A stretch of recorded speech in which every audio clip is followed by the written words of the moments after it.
Humidity होती चीज़ क्या है वैसे? रिलेटिव ह्यूमिडिटी का मतलब है कि एयर यानी हवा एक पर्टिकुलर टेम्परेचर पर कितना मॉइस्चर होल्ड कर सकती है, यानी कितनी नमी बरकरार रख सकती है। 100% रिलेटिव ह्यूमिडिटी का मतलब है कि एक सर्टेन टेम्परेचर पर हवा कंप्लीटली सैचुरेट हो चुकी है।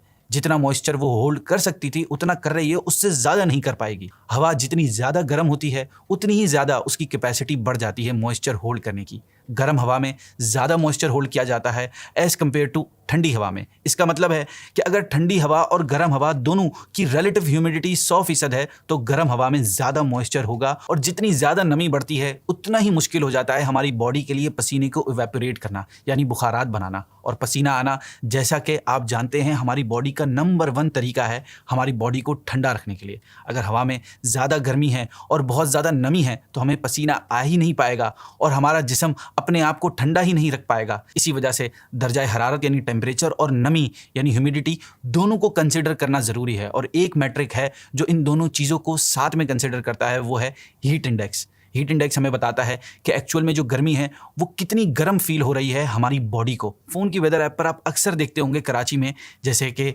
लिखा आ रहा है 31 डिग्री, लेकिन फील्स लाइक 37 डिग्री सेल्सियस। कुछ ऐप्स में इसे रियल फील करके लिखा जाता है।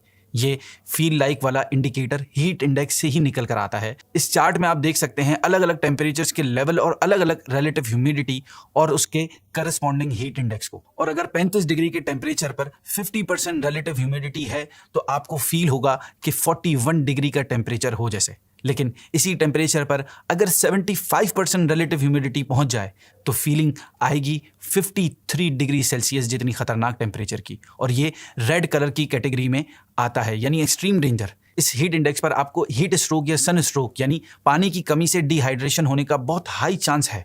और यही रीज़न है कि फिलिपाइन में जो भी हीट वेव आई थी वो इतनी खतरनाक और जानलेवा क्यों थी, क्योंकि वहाँ हीट इंडेक्स पर 53 डिग्री सेल्सियस तक पहुँच गया था। जो लोग इस चीज़ को नहीं जानते वो शायद एक्चुअल टेम्परेचर को देखकर कहें कि अरे टेम्परेचर तो सिर्फ 40 या 41 ही दिखा रहा है, कोई इतनी भी ज़्यादा गर्मी नहीं हुई है। लेकिन हीट इंडेक्स पर यहाँ ध्यान देना बहुत ज़रूरी है, क्योंकि 32 से लेकर 41 डिग्री का जो हीट इंडेक्स है उसमें भी आपको एक्सट्रीम एहतियात लेनी होती है।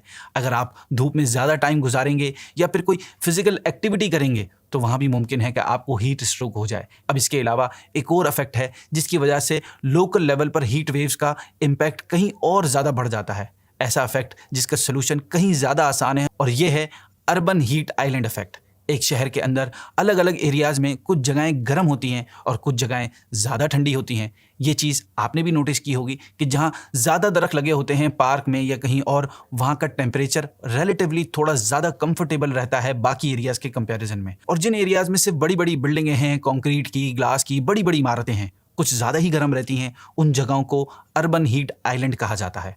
और एक बड़ी सी सादा वजह है इसके पीछे बिल्डिंगों में लगा हुआ ग्लास, बिल्डिंगों में लगा हुआ कंक्रीट, सड़कों पर बिछा हुआ तारकोल, ये सारी चीज़ें हीट को जज़्ब करती हैं, सूरज की रोशनी को जज़्ब करती हैं। और एक शहर में जो बहुत सारा कंक्रीट एक साथ इकट्ठा हुआ हो वहाँ बराबर वेंटिलेशन नहीं हो पाती, हवा भी नहीं होती। तो होता क्या है, पूरा दिन फिर गर्मी में सारी हीट जज़्ब होती रहती है, हवा चलती नहीं है ज़्यादा, और रात में जो हीट जज़्ब होती है वो बाहर निकल कर आती है। उससे आपको अहमियत पता चल जानी चाहिए दरख्तों की। हमारे यहाँ अगरचे वैसा इंफ्रास्ट्रक्चर नहीं है, सड़कें और हाईवेज उस तादाद में नहीं है बन रही जिस तादाद में हमें ज़रूरत है, लेकिन अगर हमारे यहाँ सड़कें, हाईवेज और हाउसिंग सोसाइटीज़ बनाई जाएं तो हीट इफेक्ट के इन तमाम मामलात को मद्देनज़र रख कर बनाई जाएं, ताकि फ्यूचर में ऐसी कभी भी सूरत हाल पैदा होने के चांसेस कम से कम हो। गाड़ियों का कम से कम इस्तेमाल किया जाए, क्योंकि गाड़ियां भी अपने आप में हीट रिलीज़ करती हैं जिनकी वजह से टेम्परेचर और ज़्यादा बढ़ जाता है। ज़ाती यानी पर्सनल गाड़ियों के इस्तेमाल को कम करके बढ़ती हुई गर्मी को रोकने के लिए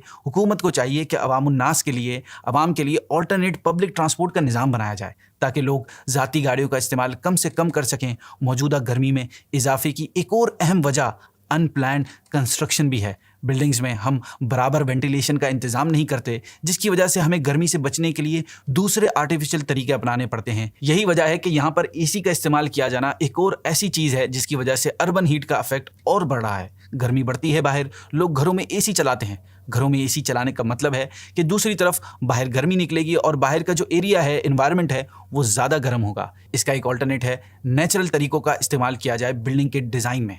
वेंटिलेशन इस तरीके से की जाए कि एसी की ज़रूरत कम से कम पड़े। हिस्टोरिकली हमारे आबा व अजदाद अक्सर ऐसी बिल्डिंगों को डिज़ाइन क्या करते थे। दुबई में आप वो पुरानी बिल्डिंग देख सकते हैं कि उनके ऊपर से एक इमारत सी बाहर आती है बिल्डिंगों के ऊपर से, जिनके ऊपर वेंटिलेशन का एरिया छोड़ा गया होता है ताकि हवा सर्कुलेट हो सके।